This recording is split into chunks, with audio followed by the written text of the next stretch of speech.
Subscribe to our YouTube channel and press the bell icon to get the latest updates. रहस्य जो सुलझ न सकी हिममानव हकीकत है।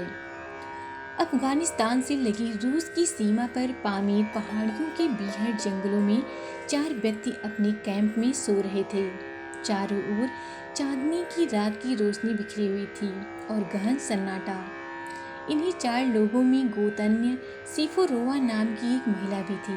पता नहीं उसने क्या महसूस किया कि वह सोते हुए अचानक उठकर बैठ गई। सामने नजर दौड़ाते ही वह चकित रह गई। बामुश्किल 10 गज दूर चट्टान पर लंगूर और आदमी के बीच की शक्ल सूरत का एक जीव बैठा हुआ था। उस घटना को याद करते हुए सिफोरोवा बताती हैं कि वह एक विशालकाय जीव था। उसके पूरे शरीर पर भूरे रंग के बाल थे और वह किसी खिलाड़ी की तरह घुटनों पर कोहनियां टेके बैठा था। उसकी आकृति लगभग मनुष्य की तरह ही थी तथा जाहिर तौर पर वह मादा थी। उसकी पकौड़ी जैसी नाक और छोटी छोटी आंखें थीं तथा उसके चेहरे के दोनों ओर बालों की सीधी लटें लटक रही थीं। उसे देखते ही उत्तेजना के मारे मेरे हृदय की धड़कन तेज हो गई, क्योंकि वह वही जीव था जिसकी तलाश में मैं और मेरे साथी यहाँ आए हुए थे। वह होमना यार्ड यानी लंगूर आदमी के बीच का 2 टांगों वाला तथा अब तक मिलने वाला प्रागैतिहासिक जीव के बीच की कड़ी का जीव था, जिसे हिम मानव की कल्पना साकार होती है। हिम मानव के पैरों के निशान बहुत से लोग ले आए हैं, लेकिन अब तक इस संबंध में कोई प्रामाणिक जानकारी नहीं मिल पाई है। वैसे अब रूसी वैज्ञानिकों को विश्वास हो चला है कि हिम मानव के रहस्यों को वह जल्द ही सुलझा लेंगे, क्योंकि पामीर पहाड़ियों में वह गार्ज नामक स्थान पर बहुत से कपि मानव यानी एप मैन के रहने का पता चल चुका है।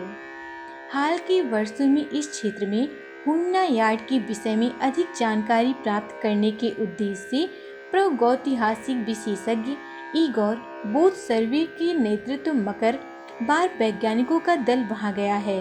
उनका दावा है कि मानव विशेषज्ञ गैलोनिया सिफोरोवा के मानसिक संप्रेषण शक्ति यानी टेलीपैथी के प्रयोग से इस सबब काफी सफलता भी मिली है। बोतसर्वी का कहना है कि कालीहारी बुशमैन यानी दक्षिणी अफ्रीका जंगली जाति के आदिमानव तथा ऑस्ट्रेलिया के आदिमानव की तरह के आदिमानव अब भी एक दूसरे को टेलीपैथी से मानसिक संदेश पहुंचा सकते हैं। ऐसा लगता है कि प्रागैतिहासिक मानव में संवेदना शक्ति अधिक विकसित थी, इसीलिए कभी मानव से मानसिक संप्रेषण करने तथा उन्हें उनके गुप्त संप्रेषण का यह तरीका कारगर सिद्ध हो सकता है।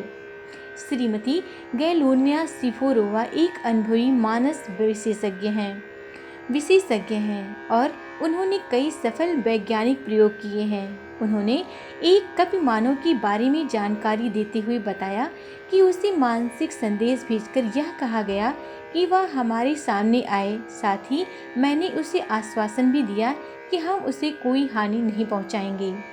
सिफोरोवा ने आगे बताया कि एक बार हमने एक तालाब के किनारे कैंप लगाया। कैंप लगाने के बाद मैं तालाब में तैरने के लिए चल पड़ी। अचानक मैंने महसूस किया कि कोई मेरे ऊपर नजर रखे हुए है। मुझे पता चल गया कि वह एक होमिना यार्ड है जो झोपड़ियों में छिपा बैठा है। मैंने उसे संदेश भेजा कि हम एक मित्र की हैसियत से आए हैं। इसके बाद मैं शीघ्र कैंप में लौट आई, क्योंकि उस दिन काफी थक गई थी। रात को सोते समय मैं अचानक जाग गई। घड़ी 1:50 बज रही थी। उस समय मैंने फिर महसूस किया कि कोई मेरे ऊपर नजर रखे हुए है। देखा तो पाया कि एक कपि मानव 10 गज की दूरी पर चांदनी रात में बैठी हुई है। हम थोड़ी देर बाद एक दूसरे को देखते रहे। बीच में उसने कई बार बिल्ली की तरह म्याऊं म्याऊं की आवाज की, मानो कुछ कह रही हो। इसके बाद उठकर चली गई। दूसरे दिन हम लोगों ने चट्टानों के पास उसके कदमों के निशान देखे। वह निशान 14 इंच के थे। वहाँ इस बात के भी संकेत मिले कि वह 10 गज के तालाब को छलांग कर गई है। इसके बाद उससे मेरा संपर्क तब हुआ जब हम लौटने लगे। मैंने झाड़ी के पीछे से उसकी बिल्ली की तरह आवाज़ सुनी। मैंने मानसिक तौर पर यह महसूस किया कि वह 3 होमना यार्ड हैं जो हमें वापस जाते हुए देख रहे हैं।